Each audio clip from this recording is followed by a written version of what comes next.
Hi friends, Siragadikka ஆசை serial இனி வரப்போகிற எபிசோட்ஸ்க்கான ப்ரோமோ தான் இந்த வீடியோவில் பார்க்க போகிறோம்.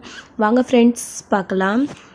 எப்படியாச்சு சிந்தாமணி மீனா எதிர்த்து நிற்கிறாங்க அப்படின்னு தெரிஞ்ச உடனே அவள் முத்து கூட இருக்கா. முத்து எப்படியாச்சும் மீனாவை ஜெயிக்க வச்சிருவான், அதனால நம்ம ஜெயிச்சே ஆகணும் அப்படின்னு சொல்லிட்டு மீனா என்ன விஷயங்கள் செய்கிறாங்களோ அதுக்கு எதிராக ஏதாச்சும் பண்ணணும் அப்படின்னு சொல்லிட்டு தான் சிந்தாமணி பிளான் போடுறாங்க. மீனா நோட்டீஸ் அடித்து அவங்க வீட்டில் ஆசீர்வாதம் வாங்கிட்டு போயிட்டு எல்லாருக்கிட்டையும் இதை கொடுக்கணும்னு சொல்லிட்டு முத்து மீனாவும் 2 பேரும் அவங்கக்கிட்ட ஆசீர்வாதம் வாங்கிட்டு வெளியில் கிளம்பி போகிறாங்க. வெளியில் கிளம்பி போனதுக்கப்புறமா எல்லாருக்குமே அவங்க பிரிண்ட் பண்ணிட்டு வந்த நோட்டீஸை கொடுத்துட்ருக்காங்க. மீனாவுக்கு ஓட்டு போட சொல்லி எல்லாருமே கேட்டுட்ருக்காங்க. முத்து அப்புறம் மீனா எல்லாருக்குமே கொடுத்துட்ருக்காங்க. பூ கடைக்காரங்களுக்கு, அந்த வண்டியில் போயிட்டு வந்துட்டு இருக்கவங்களுக்கு, பூ வாங்கிட்டு இருக்கிறவங்களுக்கு, அங்கே கோயிலில் சாமி கும்பிட்றவங்களுக்கு அத்தனை பேருக்குமே கொடுத்துட்ருக்காங்க. அப்போ மீனாவை தோக்கடிக்கணும் அப்படின்றதுக்காகவே சிந்தாமணி என்ன பண்ணுறாங்க, நோட்டீஸ் கொடுக்குறாங்க மீனா அப்படின்ற விஷயத்த தெரிஞ்சுக்கிட்டு அவங்களுக்காக ஓட்டு போடணும் அப்படின்னு சொல்லிட்டு கேட்கறதுக்காக வந்திருக்காங்க. ஆனால் அவங்கக்கிட்ட பணபலம் அதிகமாக இருக்குது. பணபலத்தை வச்சு ஜெயிக்கணும் அப்படின்னு சொல்லிட்டு புடவையாக அள்ளி கொடுக்குறாங்க பொம்பளைங்களுக்கு. ஆம்பளைங்களுக்கு வேஷ்டி புடவை கொடுக்குறாங்க, வாங்கிக்கோங்க அப்படின்னு சொல்லிட்டு எல்லாருக்குமே அதுவும் வேணும்ட்டே அவங்க எந்த இடத்துல கொடுக்குறாங்களோ அதே இடத்துல புடவையெல்லாம் கொடுத்துட்ருக்காங்க. எல்லாரும் கண்டிப்பாக எனக்கு ஓட்டு போடணும் அப்படின்னு பதவி மேலே ஆசையே இல்லை அப்படின்னு சொன்ன சிந்தாமணி இப்போ எங்கே மீனா நம்மளை எதிர்த்து நின்ன உடனே அவள் ஜெயிச்சிடுவாளோ அப்படின்ற பொறாமையில் எல்லாருக்குமே புடவையை கொடுத்து தன் பக்கம் இழுக்கணும் அப்படின்றதுக்காகவே சிந்தாமணி இந்த மாதிரி விஷயங்களை பண்ணிட்டு இருக்காங்க. முத்துக்கும் மீனாவுக்கும் இது பயங்கரமாக கோவம் இருக்குது. அப்போது முத்து என்ன சொல்கிறாரு, மீனா நீ இதெல்லாம் பெருசாக கண்டுக்காம உன் பாட்டுக்கு நீ நோட்டீஸில் கொடுத்துட்டு கிளம்பிட்டே அடுத்தடுத்த தெருவில் போயிட்டு நம்ம நோட்டீஸ் கொடுக்கணும். இவங்களை பற்றி தெரியாதா, வேணும்னே நம்மளை ஜெயிக்கணுன்றதுக்காக நம்ம போகிற இடத்துக்கெல்லாம் நாம் நோட்டீஸ் கொடுத்த உடனே புடவையை கொடுத்து அப்படி ஜெயிக்கணும்னு வராங்க. எதுவாக இருந்தாலும் நேர்மையாக நியாயமாக ஜெயிக்கணும், இப்படி பித்தலாட்டம் பண்ணியெல்லாம் ஜெயிக்கக்கூடாது, நீ வா மீனா அப்படின்னு சொல்லிட்டு போகிறாங்க. இல்லைங்க, என்னதான் நம்ம நியாயமாக ஜெயிக்கணும்னு பார்த்தாலையும் பித்தலாட்டம் பண்ணுறவங்க இந்த மாதிரி சதி பண்ணி ஜெயிக்கணும்னு பார்க்குறாங்க. புடவை, இந்த மாதிரி வேஷ்டி சட்டை, இந்த மாதிரி வேறு ஏதாச்சும் பொருளோ இந்த மாதிரி பொருள் கொடுத்தா ஜனங்க எல்லாருமே பொருளுக்காக ஆசைப்பட்டு அவங்களுக்கு தானே ஓட்டு போடுவாங்க. நான் என்னமோ தப்பு பண்ணணும்னு தோணுதுங்க, அத்தை வேண்டான்னு சொல்லியும் நான் பிடிவாதமாக நிற்கிறேன்னு நான் நின்று இருக்கேன். நான் தோத்துட்டேன்னா கண்டிப்பாக அத்தைக்கு தானே இது அவமானமாக இருக்கும், அத்தை ரொம்ப ரொம்ப கஷ்டப்படுவாங்கல்ல அப்படின்னு சொல்கிறாங்க. அதெல்லாம் எதுவுமே நடக்காது மீனா, நீயே இப்படி உன் பாட்டுக்கு நீயே கற்பனை பண்ணிட்டு இருக்க. இன்னும் நம்ம ஓட்டு போட உங்களுக்கு இன்னும் யாரும் தொடங்கலை, கண்டிப்பாக நீ தான் ஜெயிப்ப, நீ கவலையே படாத நீ அப்படின்னு சொல்லிட்டு இங்கே நம்ம முத்து மீனாவுக்கு சொல்லிட்டு இருக்காங்க. அதுக்கப்புறம் ஒரு வழியாக மீனாவுமே சமாதானம் ஆயிட்டு அமைதியாக போகிறாங்க. அடுத்தடுத்து வீட்டுக்கு நோட்டீஸ் கொடுக்கறதுக்காக சிந்தாமணியுமே இங்கே நீ எப்படி ஜெயிச்சிட்றன்னு நானும் பார்க்குறேன்டி, என்னை எதிர்த்து உன்னால் நிற்க முடியுமா, ஜெயிக்க முடியுமா, நீ இதுக்கு முன்னாடியாச்சு ஆள் நிற்க வச்சு ஜெயிச்சிட்டு இருந்தேன், ஆனால் இந்த தடவை நேரடியாக நானே களத்தில் இறங்கியிருக்கேன், அதுவும் நீ நிற்கிறேன்னு தெரிஞ்சதுக்கப்புறமும் நான் எப்படி ஜெயிக்காமல் விட மாட்டேன், எப்படியாச்சும் நான் ஜெயிச்சு தீருவேன், நீ எப்படி ஜெயிக்கிறேன்னு நானும் பார்க்குறேன் அப்படின்னு சொல்லிட்டு போட்டிக்காகவே சிந்தாமணி இதெல்லாம் பண்ணிகிட்டு இருக்காங்க. ஆக்சுவலி இது எல்லாத்தையுமே பார்த்தீங்க அப்படின்னா ரேகா பார்க்குறாங்க. மீனா அங்கே நோட்டீஸ் கொடுக்குறதும் அடுத்து இவங்க அங்கே புடவை கொடுக்குறேன்னு சொல்லிட்டு எல்லாரையும் அவங்க பக்கம் இழுக்கிறதுக்காக இந்த மாதிரி பண்ணிட்டு இருக்கிறது எல்லாத்தையுமே ரேகா பார்த்துட்டு அங்கே போய் அவங்க அம்மா கிட்ட நிற்கிறாங்க. வா ரேகா கண்ணு, என்ன இந்த பக்கம் டே எல்லாருக்கும் கொடுங்கடா அப்படின்னு சொல்லிட்டு அவங்க பொண்ணுக்கிட்ட பேசிகிட்டு இருக்காங்க. நீ என்னம்மா பண்ணிகிட்டு இருக்க அப்படின்னு கேட்குறாங்க. என்ன ரேகா கண்ணு, நான் என்ன பண்ணுறேன் அப்படின்னு. பின்ன என்னம்மா அவங்க நான் அதை பண்ணுவேன் இதை பண்ணுவேன் மக்களுக்கு சேவை செய்வேன் அப்படின்னு சொல்லிட்டு நோட்டீஸ் அடித்து அவங்க என்னென்ன செய்வாங்களோ அதை அத்தனையுமே நான் கொடுத்துட்ருக்காங்க. ஆனால் நீ பாரு என்ன பண்ணிட்டு இருக்க, உனக்கு ஓட்டு விழணுன்றதுக்காகவே நான் இதெல்லாம் பண்ணுவேன்றதை தாண்டி இந்த மாதிரி புடவையை கொடுத்து வேஷ்டி சட்டையை கொடுத்து அவங்கள உன் பக்கம் இழுக்க பார்க்குறே, இது நியாயமாமா? அந்த ஜனங்களும் அந்த புடவைக்கு ஆசைப்பட்டதா எல்லாருமே புடவை வாங்கிட்டு இருக்காங்க. யார் உங்களுக்கு நல்லது செய்கிறாங்களோ அவங்களுக்கு ஓட்டு போடுறத விட்டுட்டு இப்படி புடவைக்கு ஆசைப்பட்டுட்டு இப்படி இவங்களுக்கு ஓட்டு போடணும்னு நினைக்கிறீங்களே, நீங்களாம் நல்லா இருப்பீங்களா அப்படின்னு சொல்லிட்டு ஜனங்களை பார்த்து கேட்கவும், ரேகா கண்ணு என்னம்மா நீ என்கிட்ட தானே பேசிகிட்டு இருந்தேன், இப்போ எதுக்கு ஜனங்களெல்லாம் பேசிகிட்டு இருக்க அப்படின்னு. பின்ன என்னம்மா நீங்கள் அமைதியாக இருங்கம்மா, உங்களுக்கே இது நியாயமாகப்படுதா, நீங்கள் ஜெயிச்சிங்கன்னா உங்களுக்கு அதாவது பண்ணுவேன்னு சொல்லிட்டு அவங்க நியாயமாக சொல்லிட்டு இருக்காங்க.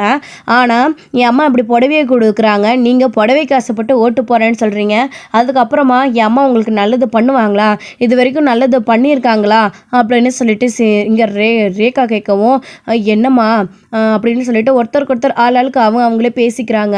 அதெல்லாம் சிந்தாமணி அக்கா பண்ணி பண்ணியிருக்காங்களே அப்படின்னு.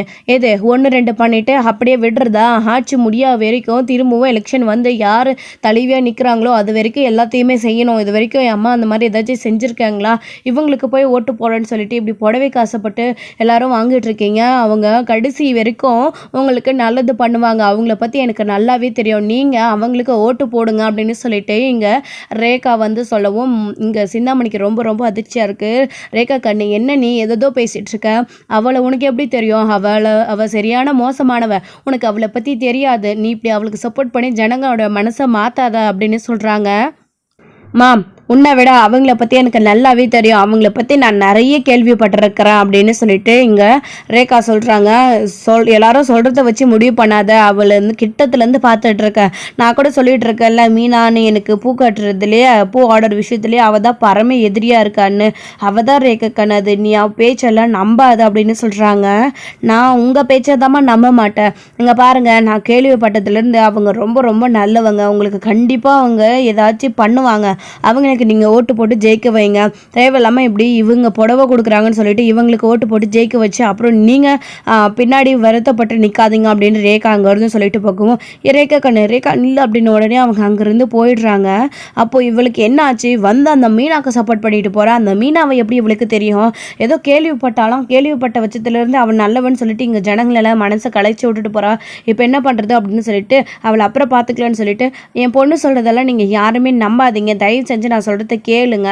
நான் கண்டிப்பாக உங்களுக்கு நல்லது செய்வேன். இந்த தடவை நான் செய்வேன். இதுக்கு முன்னாடி தான் நான் அவங்கள நிற்க வச்சு செஞ்சுட்டு இருந்தேன். என் சார்பில் வந்து எல்லாரும் ஜெயிச்சுட்டு பண்ணிட்டு இருந்தீங்க. ஆனால் அவங்கெல்லாம் சரியாக கவனிக்கலைன்னு இப்போ எனக்கு புரியுது. ஆனால் நானே நேரடியாக களத்தில் இறங்குறல அவங்களுக்கு எல்லாத்தையுமே நான் செய்கிறேன் அப்படின்னு சொல்லிட்டு இங்கே சொல்லிட்டு இருக்காங்க சிந்தாமணி. அவங்களுமே ஒரு சிலர் கேட்குறாங்க, ஒரு சிலர் காதில் வாங்கிட்டு அமைதியாக பொடியவை வாங்கிட்டு போயிடுறாங்க. யாருக்கு ஓட்டு போடுறதுன்னு ஓட்டு போட்ட பின்னாடி தான் வந்து அவங்களுக்கே வந்து அது தெரிய வரும். இன்னொரு சைடு இங்கே முத்து மீனா இவங்க ரேகா வந்து பேசிட்டு போனால் அத்தனை இதுவுமே வந்து கேட்டாங்க. கேட்டதுக்கப்புறமா அப்புறம் போயிட்டே இருக்கும்போது ரேகாவை வழிமறிச்சு நிற்க வச்சு பேசுகிறாங்க. 1 நிமிஷம் அப்படின்னு சொல்லிட்டு, ஹாய் சொல்லுங்கள் மீனா அப்படின்னு சொல்லிட்டு ஹாய் அப்படின்னு முத்துக்கு சொல்கிறாங்க. ஆமாம், அந்த பொம்பளை உனக்கு என்ன சம்மந்தம் இருக்குது? அந்த பொம்பளைக்கு உனக்கும் நீ என்ன அங்கே நின்று அந்த பொம்பளை கிட்ட பேசிகிட்டு இருக்க அப்படின்னு சொல்லிட்டு இங்கே முத்து கேட்கவும், ஆமாம் சிந்தாமணிக்கு உங்களுக்கு என்ன சம்மந்தம் அப்படின்னு மீனாவும் கேட்குறாங்க. இப்போதைக்கு இந்த விஷயத்த சொல்லலாமா வேணாமான்னு சொல்லிட்டு யோசிச்சுட்டு இருக்காங்க. சொல்லுங்கள் என்ன பேசுகிறீங்க அப்படின்னு கேட்கும்போது, அதுவா இல்லை நீங்கள் ஜனங்களுக்கு அதை பண்ணுவேன்னு சொல்லிட்டு நியாயமாக நோட்டீஸ் அடித்து பண்ணிகிட்ருக்கீங்க ஓட்டு வாங்கிறதுக்காக. ஆனால் பணம் இருக்குதுன்றதுக்காக அவங்க புடவையை கொடுத்து ஓட்டு வாங்கலான்னு பார்க்குறாங்க. அது தப்பு தானே? அதுதான் அவங்கக்கிட்ட சொல்லிகிட்டு இருக்கேன். ஜனங்கக்கிட்டையும் எடுத்து சொல்லிகிட்டு இருக்கேன். நீங்கள் கவலைப்படாதீங்க, கண்டிப்பாக நீங்கள் தான் ஜெயிப்பீங்க அப்படின்னு மீனா சொல்கிறாரு. மீனாக்கு சப்போர்ட் பண்ணி ரேகா பேசுகிறாங்க. பாரு மீனா, நீ தான் மனசு தளர விடுற. ரேகா கூட நீ தான் ஜெயிப்பேன்னு சொல்கிறாங்க அப்படின்னு சொல்லிட்டு அவங்க அம்மாவோட குணம் தெரிஞ்சு அவங்க நின்னா எப்படியாச்சும் இவங்களுக்கு தோக்கடிக்கணும் அப்படின்னு நேர்மையான வழியில் இல்லாமல் குறுக்கு வழியில் ஜெயிக்கணும்னு பார்ப்பாங்கன்னு சொல்லிட்டு தான் ரொம்ப ரொம்ப பயந்தாங்க நம்ம ரேகா வந்து. ஆனால் இப்போது மீனாக்கு சப்போர்ட் பண்ணணும் அவங்க அம்மாவை எதிர்த்து அப்படின்னு ரேகா முடிவு பண்ணிட்டாங்க. இதுக்கெல்லாம் சத்யாவை அவங்களுக்கு பிடிச்சிருக்குன்ற ஒரே காரணம் மட்டும்தான். அப்படி இல்லைனா கூட அதுக்கு முன்னாடியே அவங்க அம்மா இந்த மாதிரி குறுக்கு வழியில் பண்ணுற விஷயங்கள் அவங்களுக்கு சுத்தமாக பிடிக்காமல் இருந்துச்சு. பிடிக்காமல் ஒதுங்கி இருந்தாங்க. ஆனால் இப்போது நேரடியாக அவங்க அம்மாவை எதுக்குறாங்க அப்படின்னா அதுக்கு சத்யா மட்டும்தான் காரணம். சத்யாவுடைய அக்கா நிற்கும் போது அவங்க ஜெயிக்கிறது தானே சத்யாவுக்கும் பெருமை, அவங்களுக்கும் பெருமை. ஸோ அப்படி வந்து சத்யா வந்து ரொம்ப ஃபீல் பண்ணுவாங்க இல்லையா, அவங்க அக்கா வந்து தோற்று போயிட்டா. இதனால் குடும்பத்துக்குள்ளே சின்ன சின்ன பிரச்சனைகள் வரும். ஸோ மன கஷ்டம் வரும். அவங்களுடைய அம்மாவும் ஃபீல் பண்ணுவாங்க. ஸோ சத்யா ரொம்ப சேட் ஆகிடுவாங்கன்னு அவங்களுக்காக யோசிச்சு ரேகா வந்து இப்படியெல்லாம் வந்து பண்ணிகிட்ருக்காங்க. ஓ அப்படியா, ரொம்ப தேங்க்ஸுங்க. யாருன்னே எனக்கும் அவங்களுக்கு என்ன சம்மந்தம் இருக்குன்னு தெரியலனா கூட எனக்காக பேசணுன்னு நீங்கள் அவங்கக்கிட்ட ஜனங்கக்கிட்ட பேசிட்டு வந்திருக்கீங்களே, ரொம்ப நன்றிங்க அப்படின்னு. யார் பக்கம் நியாயம் இருக்கோ அவங்க தான் கண்டிப்பாக ஜெயிப்பாங்க, நீங்கள் கவலையே படாதீங்க அப்படின்னு சொல்லிட்டு, சரி எனக்கு டைம் ஆகிடுச்சு நான் கிளம்பட்டுமா அப்படின்னு சொல்லிட்டு அவங்க அங்கேருந்து கிளம்பி போயிடுறாங்க. அப்புறம் தான் வந்து முத்துக்கு அவங்க போன பின்னாடி யோசனை வருது. மீனா, அந்த பொண்ணு நமக்காக பேசிச்சு, சரி அந்த பொண்ணுக்கும் அவங்களுக்கு என்ன சம்மந்தம்? 2 பேரும் நெருங்கின சொந்த மாதிரி நின்று பேசிகிட்டு இருந்தாங்க, கடைசி வரைக்கும் யாருன்னே சொல்லாமே போயிடுச்சு அப்படின்னு சொல்லிட்டு முத்து இங்கே சொல்கிறாங்க. விடுங்க, இங்கே தானே இருக்க போகிறா ரேகா, அடுத்து எப்போ பார்க்குறோமோ அப்போ கேட்டுக்கலாம், பெருசாக என்ன சம்மந்தம் இருக்க போகுது? அவங்களே எல்லா இடத்துலையும் பிரச்சனையை உண்டு பண்ணி வச்சுருக்காங்க, அந்த சிந்தாமணியை தெரியாத ஆள் யாராச்சும் இருப்பாங்களா அப்படின்னு மீனா சொல்லிடுறாங்க முத்துக்கிட்ட. முத்துவும் அதனால் சரின்னு சொல்லிட்டு நம்பிடுறாங்க. ஸோ அதுக்கப்புறம் வந்து இன்னொரு சைடு இங்கே விஜயா ஸோ வெளி ஆளுங்க யாராச்சும் மீனாவை தோக்கடிக்க நினச்சா கூட ஸோ எப்படியாச்சும் மீனா ஜெயிச்சு வரணும் அப்படின்னு நினைப்பாங்க. ஆனால் சொந்த வீட்டுக்குள்ளே இருந்துக்கிட்டு விஜயாவே மீனா ஜெயிக்கக்கூடாது அப்படின்னு சொல்லிட்டு மீனாவுக்கு எதிராக வந்து பண்ணிட்டு இருக்காங்க. சிந்தாமணிக்கு ஓட்டு போட சொல்லி எல்லார்கிட்டையும் கேட்டுட்டு இருக்காங்க. இதை முத்துவும் மீனாவும் பார்க்குறாங்க. முத்துவுக்கு பயங்கரமாக கோவம் வருது. அவங்க அம்மா கிட்ட போயிட்டு நீங்கள் என்ன பண்ணிட்டு இருக்கீங்கன்னு உங்களுக்கு தெரியுதா அப்படின்னு கேட்குறாங்க. என்னடா நான் என்ன பண்ணணும்னு எனக்கு தெரியும், நீ எனக்கு சொல்லிக் கொடுக்க வேணாம் அப்படின்னு. சொந்த மருமக உங்கள் வீட்டில் ஜெயிக்கணும்னு நினைக்காம மற்றவங்க எல்லாரும் ஜெயிக்கணும்னு இப்படி மற்றவங்களுக்காக ஓட்டு கேட்டுட்டு இருக்கீங்களே, உங்களுக்கு இதை நினச்சா எப்படிமா இருக்குது? உங்களுக்கு என்ன சொல்கிறதுன்னு தெரியல. அப்பா உங்களுக்கு எவ்வளோ தூரம் சொல்கிறாரு, அட்லீஸ்ட் நீங்கள் மீனாக்கு ஹெல்ப் பண்ணினா கூட பரவாயில்ல, அமைதியாக இருக்கலாம்ல. இதில் அந்த சிந்தாமணிக்கு எதிராக சிந்தாமணிக்கு சாதகமாக வேற அவங்களுக்கு ஓட்டு போட சொல்லி கேட்டுட்டு இருக்கீங்களே, இது உங்களுக்கே நியாயமாக இருக்கா அப்படின்னு சொல்கிறாங்க. ஏன் அத்தை, நீங்கள் எனக்கு சப்போர்ட் பண்ணினா கூட பரவாயில்ல, அமைதியாக இருக்கலாம்ல அப்படின்னு மீனா சொல்லவும், ஏய் இங்கே பாருடி, நான் யாருக்கு சப்போர்ட் பண்ணணும் பண்ணக்கூடாதுன்றது எனக்கு தெரியும். ஆரம்பத்திலே உன்னை இந்த போட்டியில் நிற்க வேணாம் அப்படின்னு நான் சொன்னேன். ஆனால் நீ கேட்கல. அதனால தான் நான் எப்படியாச்சும் சிந்தாமணி ஜெயிக்கணும்னு ஆசைப்பட்றேன் அப்படின்னு. ஏமா நான் நிற்கக்கூடாது, மீனா தோத்துட்டா இந்த வீட்டுக்கு அசிங்கம்னு தானே நினச்சிட்டு இருந்தீங்க, சிந்தாமணி தான் ஜெயிப்பாங்க அப்படின்னு. அப்புறம் எதுக்குமா மீனா ஜெயிக்கட்டுமா இல்லை அவங்க ஜெயிக்கிறாங்களான்னு பார்க்கலாமே, நீங்கள் எதுக்கு அவங்களுக்கு ஓட்டு போட சொல்லி இப்படி ஜனங்க கிட்ட கேட்டுட்டு இருக்கீங்க? அவங்க தோத்துட்டா அப்போ எங்கே முகத்தை கொண்டு போய் வச்சுக்கிடுவீங்க? மீனா தானே தலைவி ஆகுவா, அப்போ என்ன பண்ணுவீங்க அப்படின்னு சொல்லவும், இங்கே பாருடா, நீ எப்படி சுற்றி எப்படி வருவேன்னு எனக்கு தெரியும். அங்கே சுற்றி இங்கே சுற்றி ஏதாச்சும் என்கிட்ட தான் வாயை பிடுங்க வருவேன், நான் எதுவுமே பேச மாட்டேன், போய் பேசாமல் உன் வேலையை பார்த்துட்டு போடா அப்படின்னு சொல்லிட்டு அங்கேருந்து விஜயா கிளம்பி சிந்தாமணிக்கு ஓட்டு போட சொல்லி கிளம்பி போயிட்டுருக்காங்க. எல்லாருக்கிட்டையுமே வந்து கேட்டுட்டு இருக்கும்போது அடுத்து பார்வதியோட வீட்டுக்கு கூட மீனா போகிறாங்க. அப்போ தான் வந்து கொஞ்சம் தண்ணி கிடைக்குமா ஆண்டி, ரொம்ப வெயில் தாகமாக இருக்குது அப்படின்னு சொல்லுவோம். உட்காரு மீனா, முத்து கொண்டு வரேன் அப்படின்னு சொல்லிட்டு உள்ளே போய் தண்ணி கொண்டு வராங்க. என்னாச்சுப்பா முத்து, மீனா தலைவி பதியில் நிற்கிறேன்னு சொல்லிட்டு ஆனால் சந்தோஷமாக இருப்பான்னு பார்த்தா ஆனால் இப்படி இருக்கா, நீ மட்டும்தான் சந்தோஷப்படுறியா அப்படின்னு. என்ன பண்ணுறதத்த, எல்லாம் என் அம்மாவால் தான் அப்படின்னு தெரியும், அவள் தான் ஏதாச்சும் பண்ணுவான்னு சொல்லிட்டு இந்த தடவை என்ன பண்ணா அப்படின்னு. மீனா அந்த பதவியில் நிற்கக்கூடாதுன்னு சொன்னாங்க. ஆனால் அப்பா வீட்டில் இருக்கிற அத்தனை பேருமே நின்னா நல்லதுன்னு சொல்லி நிற்க சொல்கிறாங்க. ஆனால் வேணாம், நீ தோத்துருவ, ஜெயிக்க மாட்டேன் அப்படின்னு சொல்லி மீனாவோட கஷ்டப்படுத்திட்டாங்க. அது கூட பரவாயில்ல, ஆனால் இங்கே வெளியில் சப்போர்ட் பண்ணலைன்னா கூட அமைதியாக இருக்கலாம்ல, அந்த சிந்தாமணிக்கு ஓட்டு போட சொல்லி ஜனங்க கிட்ட கேட்டுட்ருக்காங்க. அதை பார்த்துட்டு வந்து தான் மீனா அப்படி கஷ்டப்படுறா அப்படின்னு. மீனா, அவளை பற்றி உனக்கு தெரியாதா, நீ எதுக்கு கவலைப்படுற, விடு, மாமியாரால் உன்னை எதுவுமே பண்ண முடியாது, கண்டிப்பாக நீ தான் ஜெயிப்ப அப்படின்னு சொல்லிட்டு இருக்கவும் சிவனும் இது எல்லாத்தையுமே கேட்டுட்டு, ஆமாம் பரு, நியாயம் தான் ஜெயிக்கும், நீங்கள் ஏன் கவலைப்படுறீங்க, அதுவும் மீனா மாதிரி ஒரு பொண்ணு எப்பத்துலேருந்து நான் இவங்களை பார்த்துட்ருக்கேன், கண்டிப்பாக இவங்க தான் ஜெயிப்பாங்க, மக்களுக்கு சேவை செஞ்சால் போதும், அதுவே நீங்கள் ஜெயிக்கிறதுக்கான வழி ஆகிடும் அப்படின்னு சொல்கிறாங்க. நானும் இதே தான் மீனா கிட்ட சொல்லி ஊக்கப்படுத்திட்டு இருக்கேன். ஆனால் அவளுக்கு ரொம்ப ரொம்ப கஷ்டமாக இருக்குது, அம்மா இப்படி பண்ணுறது, வீட்டுக்கு நீ மருமகளாக இருக்கியா இல்லை தலைவியாக இருக்கியான்னு வர சவால் வேற விடுறாங்க அம்மா.